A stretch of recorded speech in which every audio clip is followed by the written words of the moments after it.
Hello friends, good morning. কেমন আছো তোমরা সবাই? আশা করি তোমরা সবাই ভালো আছো, আর আমিও খুব ভালো আছি।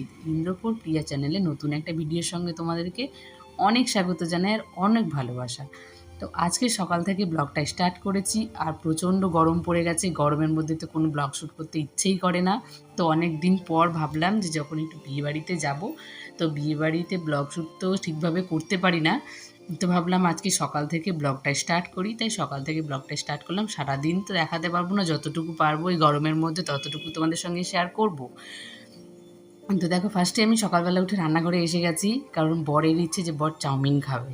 তো ওর প্রায় দিনই ইচ্ছে করে, তো যখন যেটা ওর মনে হয় তখন সেটাই ওকে বানিয়ে দিতে হয়। তো সকালবেলা এত গরমের মধ্যেও তাও চাউমিন খেতে ইচ্ছে করছে। তো ঠিক আছে, বরমশাই যখন ইচ্ছে তাহলে তো করে দিতেই হবে।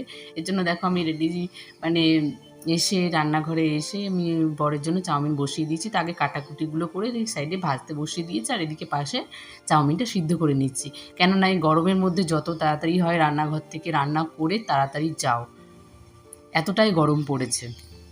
তো এর মধ্যে দেখো আমি একটা আবার ডিমও দিয়ে দিলাম। তো ভেবেছিলাম বেশি কিছু দেবো না, শুধু আলু পেঁয়াজ দিয়েই করে দেবো। তারপরে ভাবলাম না, একটা যখন ডিম আছে ডিম দিয়ে দিই, আর যেহেতু টমেটো সস নেই তো একটা কাঁচা টমেটো দিয়ে দিই।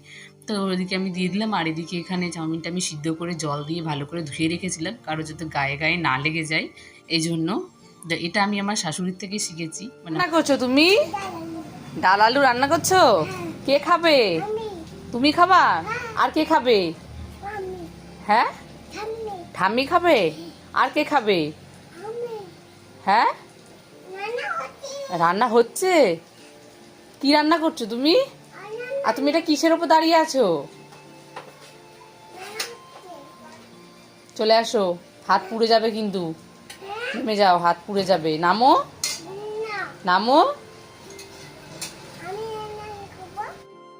তো ভিডিওর ফার্স্টেই তোমাদেরকে বলেছি আজকে বিয়ে বাড়িতে যাবো। দেখো রেডি সেডি হয়ে একবারে তোমাদের সামনে এসেছি। মাঝখানে আর কোনো ভিডিও শ্যুট করতে পারিনি, এতটাই গরম, আর এই গরমের মধ্যে বিয়ে বাড়ি যেতে তো ইচ্ছেই করছে না। তবুও যখন নেমন্তন্ন করেছে তখন তো যেতেই হবে, সেটা নেমন্তন্ন রক্ষা করার জন্য। তাও এই গরমের মধ্যে কতটা যে আমি শাড়ি পাল্টেছি, 3-4টে হয়ে গেছে। তারপর বরের ইচ্ছে যে আমি এই শাড়িটাই পরবো, এই জন্য এটাই পরেছিলাম। যেহেতু ওর বন্ধুর রিসেপশন ছিল, তো সেখানে সবাই যাবে, এই জন্য আমাকে গরমের মধ্যে সে কষ্ট করে আমাকে সেই বেনারসিটাই পরতে হয়েছে। কিন্তু আমরা এসে গেছি। এই যে তো বিয়ে বাড়িটা হচ্ছে আমাদের বাড়ির পাশেই, কিন্তু অনুষ্ঠানটা হচ্ছে মানে ওর অনুষ্ঠানটা মানে বৌভাতটা করছে লজে। তো আমরা সেখানে এসেছি, আর বীভৎস গরম। তাও তাও ভালো যে লজের মধ্যে এসি ছিল বলে খুব ভালো হয়েছে, না হলে শাড়িটা পরে গাড়িতে আসতে আসতে মনে হয় আমি সিদ্ধ হয়ে গেছি। তো আসার পরে বেশ ভালোই লাগছিল। তো অনেকক্ষণ দাঁড়িয়ে দাঁড়িয়ে ছিলাম যে না, এখান থেকে যাব না, আর নড়বো না কোথাও। তারপরে মনে হলো যে বিয়ে বাড়িতে যখন এসেছি তখন তো কিছু তো খেতেই হবে, তো এই জন্য খাওয়ার জন্যই ভাবলাম যে খাবো, দেন বাড়ি চলে যাব, বেশি আর দেরি করবো না, কারণ শাড়ি পরে বেশিক্ষণ থাকা যাচ্ছে না। আর এখানে দেখো বেশ ভালো সাজিয়েছে, ডেকোরেশনটা ভালোই করেছে। আর এখানে দেখো ব্রাইড বসে আছে। তো নতুন বউ সবার দেখা করতে আসছে, সবার সঙ্গে একটু ছবি তুলছে আর গিফটগুলো নিচ্ছে। তো আমিও গেছিলাম, তো আমি ফার্স্টেই দিয়ে এসে গেছি। তো আমি যখন যাই তখন কেউ আসেনি, পুরো ফাঁকাই ছিল। এর জন্য আমরা ফার্স্টেই দিয়ে, মানে ছিল খুব একটা বেশি কেউ ছিল না, বাইরে সবাই পকোড়া তারপরে ফুচকা স্টলে সবাই খাওয়া দাওয়া করছিল। আমি ওই ফাঁকে দিয়ে চলে এসেছি। তো এখানে দেখো আমার বরমশাই নিয়ে নিয়েছে, আর আমাকে এক প্লেট হাতে ধরিয়ে দিয়েছে। তো আমিও সেটাই খাচ্ছিলাম। আর পকোড়াটা ভালো ছিল, কিন্তু প্রচণ্ড ঝাল ছিল। আর মাম্মাম খাচ্ছিল, তো মাম্মামের আরও বেশি কষ্ট হচ্ছে। তো এই গরমের মধ্যে ভেবেছিলাম যে আমার মাম্মামকে নিয়ে যাব না এত গরমের মধ্যে।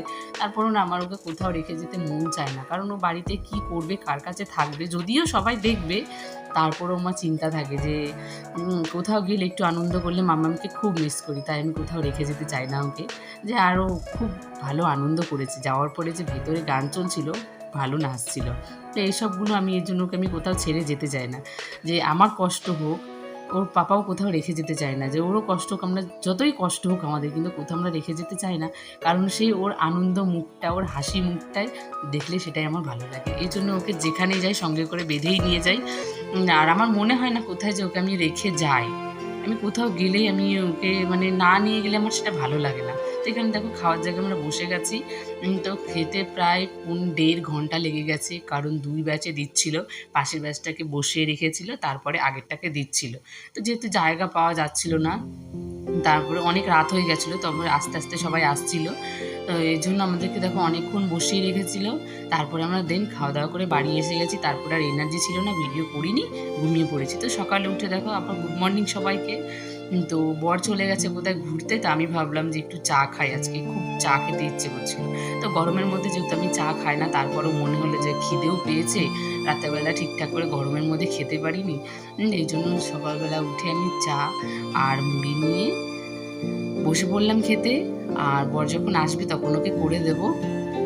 তো আজকে ছিল এই ভিডিও, জানি বেশি ভিডিওটা বড় হয়নি। তো চলো আজকের মতো ভিডিওটা এখানে শেষ করছি। ভালো লাগলে লাইক কমেন্ট শেয়ার করে দিও, চ্যানেলে নতুন হলে সাবস্ক্রাইব করে দিও। টাটা।